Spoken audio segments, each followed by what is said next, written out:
Hello guys, welcome back. Ahan Maktada video si hujing video mayang punangpu akhoi mari nei kong khamjari. Ngasi gi video si di challenge join tawjara ke da challenge oksa thwa au makong thong bam lai re. Ade oksa thong mane singjum jaw re de gravy sa lai re. Ado si challenge jo tam na yam tam na tawra ge.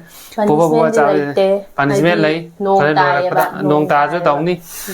Punishment lai te ma'am. Ado ma'am maram di ok ni na cha ba ngamoi ba. One hai ko. 3, 2, 1, start. Này khai rồi na. Và ta không dính thì mày làm thì chả kể. Ok matum mam chap chare. Sinju khara pirake. Say ai ya đây. Có này nhớ rồi. Con người ta này, các bạn ta.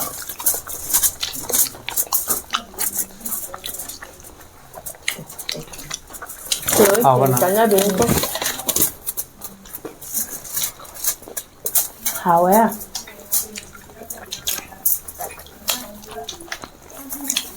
Mà khô này này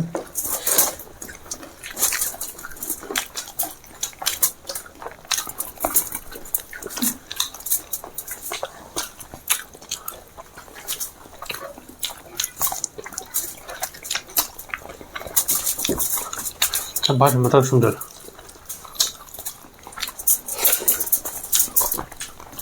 맞아.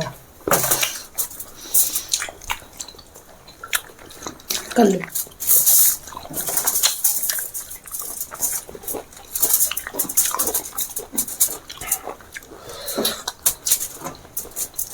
Phải cần có tao xả lẻ, tao xả lói là sẽ ba đi thôi. 한번 내려왔어. 야, 잠깐만요. 그 experience 비슷 내는 건다. khai về hành dây rồi đó.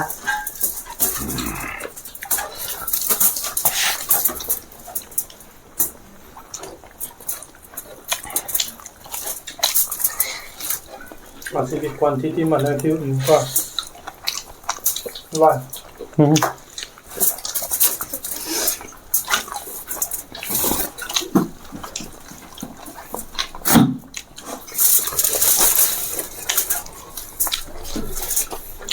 Tức là lòng á.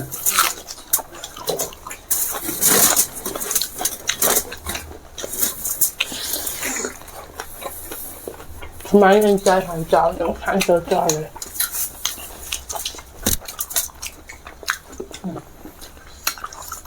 Đây mà này khai rồi.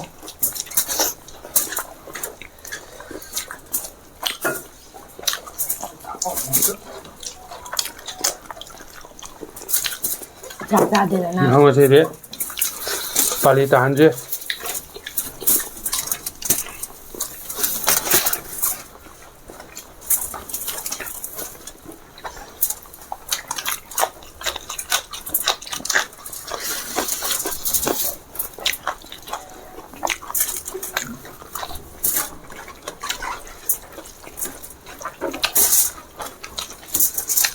Một khô học cho ai đấy.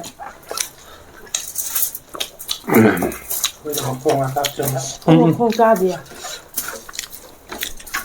Cháu ai nhớ cha này thì mà không làm được. Một khô học cái là này mới amma anh ấy không mà ri nè. Trong này. Ta đi. Trong này. Mà đấy. Cha cho ai cha ra là mua hạt chơi là này. Mới là nhìn chân ngao phải tâm này. Đi. Manga. Koi manga tu. คนตาลีเนี่ย Ini aku mai manga taluk tali. Bukong manga itu nih. Tali apa? Maru dia yang tarak tu. มันคู่อย่างเห่ามันคู่อย่างที่แบบมันคู่อย่างเห่า Kau itu kan yang tuh tinggal ada. Makam tu. Satu solo.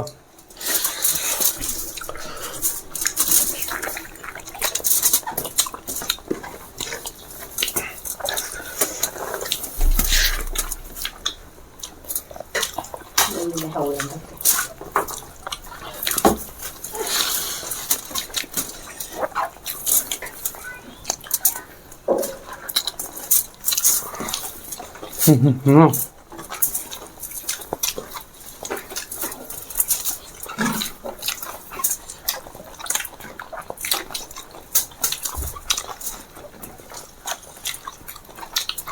ชอบไปงานจับลูกโตทำไมถึงหงายเกียดูเป็นเด็กอะไรครับ Emang nih saya ada.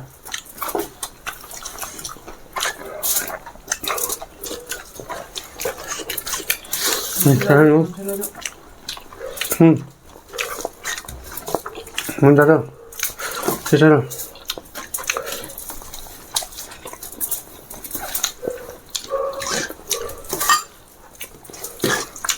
Ah, sisa dong.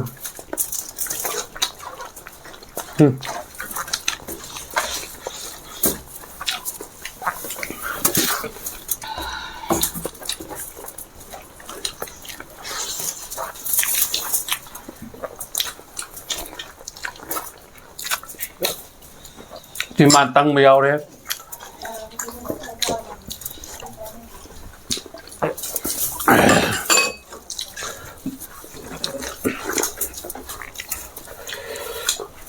Không mà tông trả thôi.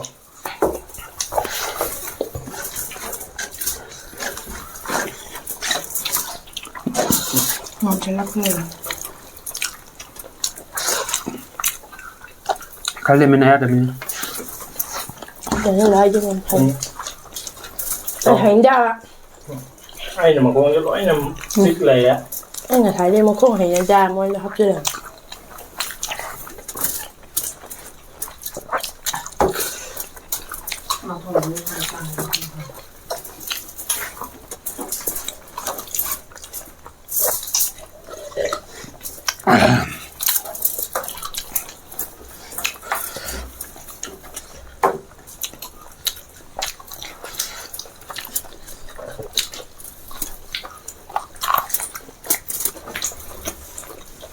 Chuyển đầu tiên ba.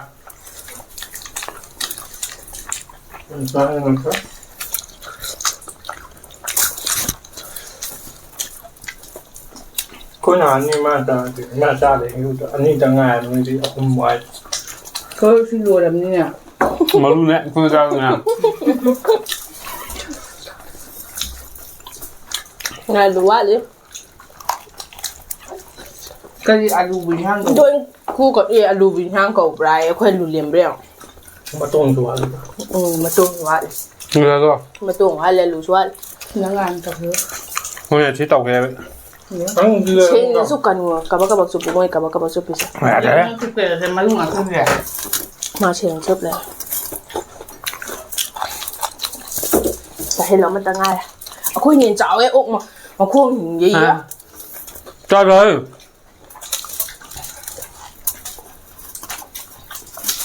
ถึงจะให้เลยถึงจะใช่ไหมไม่มีหินอยู่ชั่วโมงขายฮะ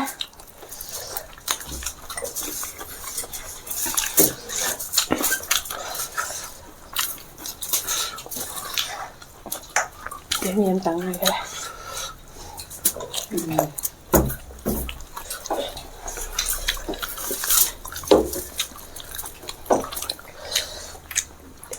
คนหันดีที่จะจ้าเรา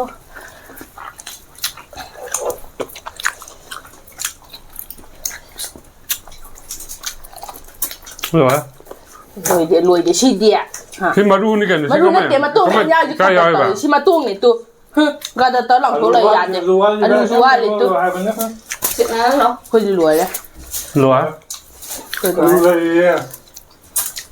รู้ ai hả แล้วคนหาเลยยาเดี๋ยวก็คนหาแล้วว่าเลยคนกันเยมันน่ะจะบีหายไป นี่ นี่ จะเป็นกะหรี่ tu kata tolong matung lo lang tulay to ย่อไปในซาโอ้หุ่มมาดีมังงาตาลู em mà rung mà biết bà sẽ lấy bạc มาร่วงมาดูเราเด็กเงินที่ตาไปอยู่อันตบุตาที่มาดูกับ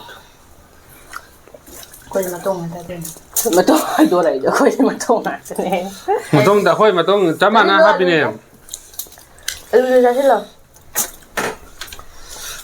พวกอะไรบ้างหมดทุกหมด bố để khôi rồi mẹ เงินจะเช่นเบียร์แล้วก็ kai ba khang de de ก็ชั้นเรียนแบบ จุดทำเลยก็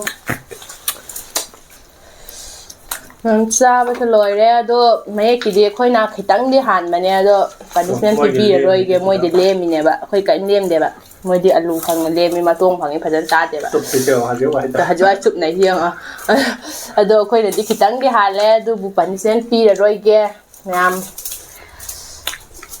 มาทั้งโดยในตะวัน ma thang de nei khara ในแหละ chấm ăn này cái nào hiện được vậy อะคนkhitang di hen me video hi yang khang an ni ko khoi ni khitang di hen เราหมดตัวอาทิตย์ละมื้อเล่ไม่ใช่ตัวกันเลยมันได้ไปให้แล้วก็ khoi ni khitang hen ma de mayam jing ba chu khang an ni maru sia khoi ni yam hiang wa dis men yao roi hai di moi na khitang po de ba du so ko punishment pi bi roi ge ba myam cha ram ni da na ngam ma roi ba น้องตั้งตัวเลย ngam ma roi ba du na